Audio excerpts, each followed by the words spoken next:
Halo, selamat datang. Kita akan langsung bedah inti dari filosofi investasi Theo Derek buat tahun 2026. Nah, semua wawasannya yang keren itu akan kita ubah jadi kerangka kerja yang jelas dan bisa langsung Anda praktekkan. Oke, kita mulai dari sebuah ide yang mungkin bakal mengubah cara pandang kita. Investasi itu bukan adu pintar-pintaran, tapi adu cuan yang konsisten. Kalimat ini penting banget, karena ini adalah fondasi dari semua yang akan kita omongin hari ini. Ini dia gambaran besar pembahasan kita. Kita mulai dari yang paling dasar, yaitu benerin pola pikir. Terus kita bangun 3 pilar utamanya, likuiditas, kesadaran, sama kemampuan beradaptasi.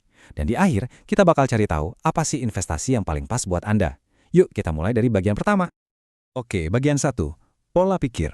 Jadi, sebelum kita ngomongin beli saham apa, emas, atau apapun itu, kita harus lurusin dulu nih cara kita mandang permainan investasi. Kuncinya itu bukan soal seberapa heboh kita, tapi seberapa konsisten kita. Nah, lihat deh bedanya di sini. Yang kiri itu kayak mental penjudi ya kan? Pengennya sekali dapet jackpot gede, tapi tahun depannya bisa anjlok parah.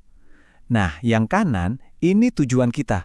Membangun kekayaan yang tumbuhnya stabil, pelan-pelan, tapi pasti. Tujuannya bukan buat menang lotre besok pagi, tapi buat bangun fondasi keuangan yang kokoh buat 5-10 tahun ke depan. Oke, setelah mindsetnya benar, kita masuk ke pilar pertama yang super praktis, likuiditas. Ini adalah tentang kekuatan dari apa yang kita sebut uang nganggur, dan ini adalah fondasi dari setiap kesempatan yang bakal datang. Jadi, likuiditas itu apa sih? Gampangnya gini, punya duit cash atau uang nganggur yang siap dieksekusi kapan aja. Dan ini disebut-sebut sebagai kunci mutlak buat sukses dalam berinvestasi. Mungkin kedengarannya simpel banget ya, kenapa sih pegang uang tunai itu jadi prioritas nomor 1, bahkan lebih penting daripada milih saham atau kripto yang lagi ngetren? Nah, ini dia jawabannya. Waktu pasar lagi merah-merahnya, semua orang panik, likuiditas itu adalah senjata rahasia Anda. Uang cash itu ngasih Anda kekuatan buat nyerok di harga diskon, waktu orang lain malah terpaksa jual rugi. Jadi, ketakutan orang lain justru jadi peluang emas buat Anda. Oke, uang nganggurnya udah siap. Terus langkah selanjutnya apa? Nah, disinilah pilar kedua berperan, menumbuhkan kesadaran. Biar kita tahu, uang ini enaknya ditaruh di mana. Punya kesadaran itu artinya kita melek sama perubahan medan perang. Dulu mungkin pasar kita digerakin sama dana asing, tapi sekarang kekuatan utamanya justru datang dari dana domestik. Kalau kita nggak sadar sama pergeseran ini, strategi kita bisa jadi nggak relevan lagi. Terus, gimana caranya biar kita jadi lebih sadar? Ini adalah siklus yang aktif. Kita harus rajin dengerin dan belajar, terus perluas jaringan kita buat dapat sudut pandang baru.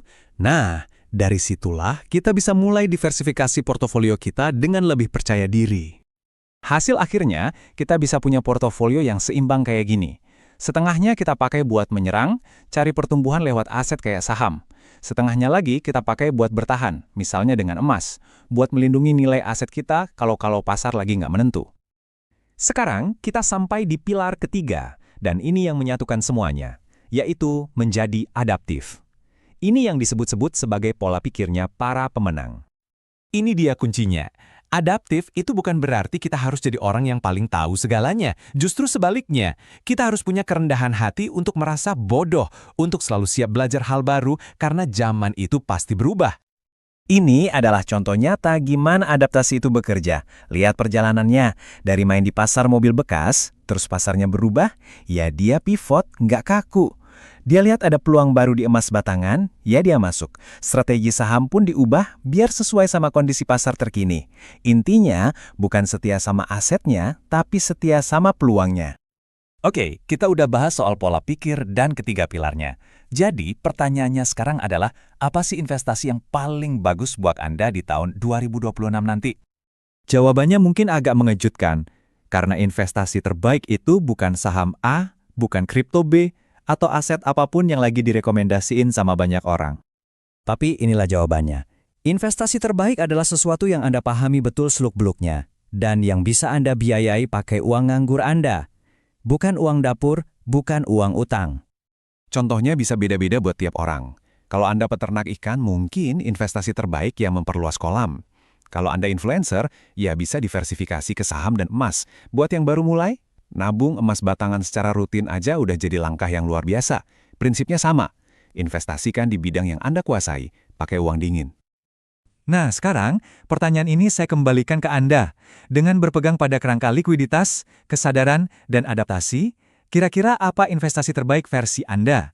Coba direnungkan, karena jawabannya hanya ada di diri Anda sendiri.